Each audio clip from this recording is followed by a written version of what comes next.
What's up, everyone? Welcome to this day in Philly sports history for November 20th, 2022.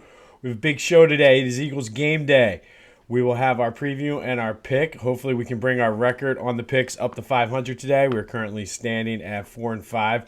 I forgot I never went back and recapped. We did get the Washington to cover. They ended up winning outright last week, so hopefully things will go better for the Eagles.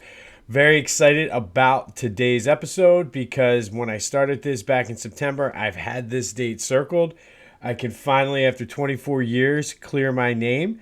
And while I don't have video evidence, I do have firsthand knowledge from some of the people involved that will prove to everyone, finally, once and for all, that it wasn't me. But before we get to that, Sixers came out, lost last night, 112-109. It was their first game without Tyrese Maxey, who is going to be out for a pretty long time, 3 to 4 weeks. He has a bone injury. Not like the other night, I noticed he did it. Wasn't good, not good. Now with Harden out, which apparently talking last night, Harden might be out longer, but I thought he was only going to be out for a month or so he should be close, but not looking good for the Sixers because now the pressure is going to be on Joel Embiid, and we know that sometimes when he has the pressure on him, he tries to take on too much. Hopefully he can stay healthy, so things are not looking good in Sixers land right now. Flyers lost 5-4 in overtime to Montreal last night. Again, young team. Will take the overtime loss. However, I was talking to a guy last night who is a big Flyers guy, and he was telling me that he kind of expected this from the Flyers, that because they're a young team with a fiery new coach, that they came out and wanted to impress. They had a lot more adrenaline and energy, where some of the better teams in the league didn't come out really on fire because they were saving themselves, obviously, for the playoffs, or they made deep playoff runs last year. So he kind of expected them to get out to this hot start. Now that the season is starting to get underway, you're noticing they're falling back. But the goal is to try to get a good draft pick because this draft class is good. So they're tanking, maybe not tanking. But we do want to see Carter Hart continue to improve, and we're seeing that, which is good. So I guess we said it the other day. If there's such a thing as a good loss, it's a good loss for the Flyers. So we'll take it. Tough one for my Temple Owls football team. They lost 23-20 to the number 22 ranked Cincinnati Bearcats. Although Cincinnati has a pretty decent offense, so to hold them to 23 points isn't bad. But they're a young team, as we've mentioned on here a few times. So we'll take that. Now, let's get into this day. And we're going back to 1998, the number 7 Temple Owls versus the number 5 Michigan State Spartans at the time, the Apollo of Temple. And Temple was going for their 1,500 win in franchise or team history. And at the time, I believe there was only 5 other schools that had done that. So we also talked before on here how Temple is number 6 all time in wins in NCAA history for basketball. So this was a monumental game for them. So they're going for their 1,500 win. They were down 10 with 3 minutes, 33 seconds remaining. And for some reason that year, the NCAA did a new rule where anytime you tied up the defense or tied up the ball on defense, the defense got rewarded with the ball. So there really wasn't the possession hour jump ball the way it was. And Temple definitely took advantage of that in that second half.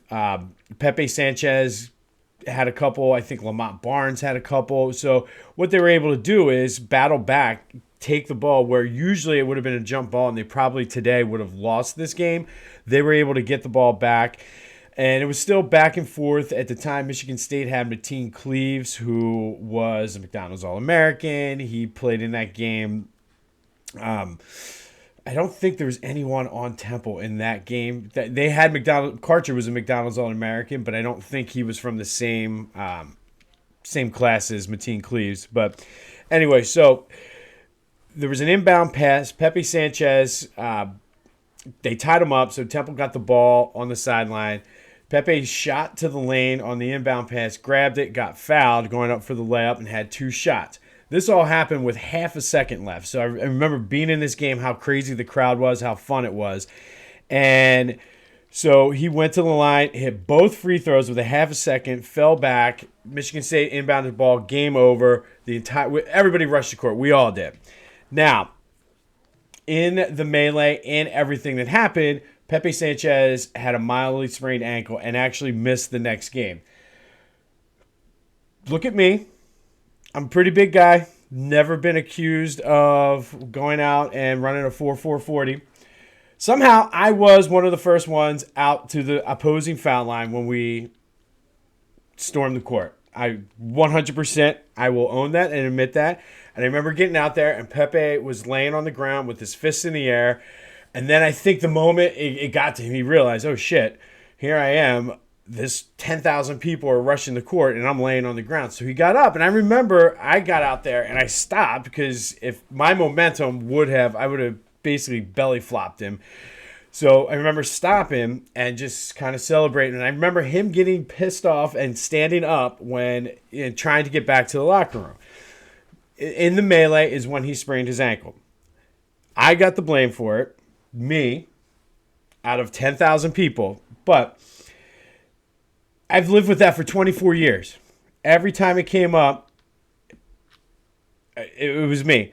The team ended up going to the Elite Eight that year. They lost to Duke, who lost to eventual national champion UConn in the Final Four that year. Pretty good run for Temple, but I still get blamed and carrying that burden for 24 years.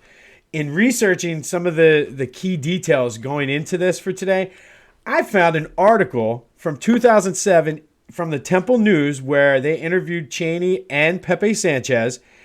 And during the timeout, apparently Chaney told Sanchez, whatever you do, hit the shots and then run off the court to go to the locker room. In the moment, Pepe got caught up, fell back. Chaney knew everybody was going to rush the court. I mean, it was obvious. Digger Phelps was there. Like it was just an electric atmosphere.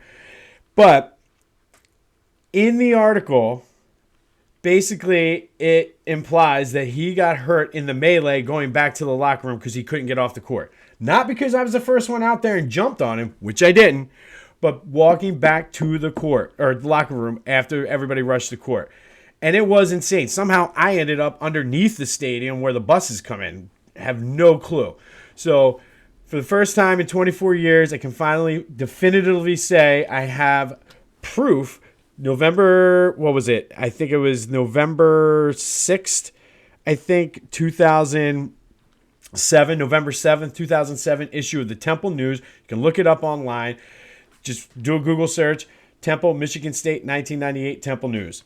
So this day, Philly sports history, I did not sprain Pepe Sanchez's ankle. The Owls beat Michigan State 60-59 for the 1,500th win in school history. And my name is clear. Thank you for listening to my TED Talk. All right, so now that that's finally out of the way, it is Eagles game day. The Eagles are out in Indianapolis today to take on the Colts, who won in Jeff Saturday's coaching debut last week. And the spread right now is 6.5. I think the best thing that ever happened to the Eagles was losing last Monday night. And here's why. They got exposed. They realized Washington apparently thinks they exposed us. They just couldn't keep Washington off the field. They went out and signed Ndamukong Suh. Gannon said he's going to game plan better. I'm still not a huge fan of Gannon, but for somehow people love him, so I give him the benefit of the doubt. I think they're going to come out way better on defense. I think Jalen Hurts is going to say, okay, not going to happen. I think they cover this 6.5 spread easily. So take the Eagles minus the 6.5. I'll be putting my own money where my mouth is for this one. Eagles go and improve to 9-1. So we're going to improve our record on the Eagles this season to 5-5. So Eagles minus 6.5 over the Colts. This day in Philly sports history, Temple Owls beat the Michigan State Spartans 60-59 for the 1,500th win in school history. And I did not sprain Pepe Sanchez's ankle. Go Birds, have yourself a Sunday, and until next time, I'll see you when I see you.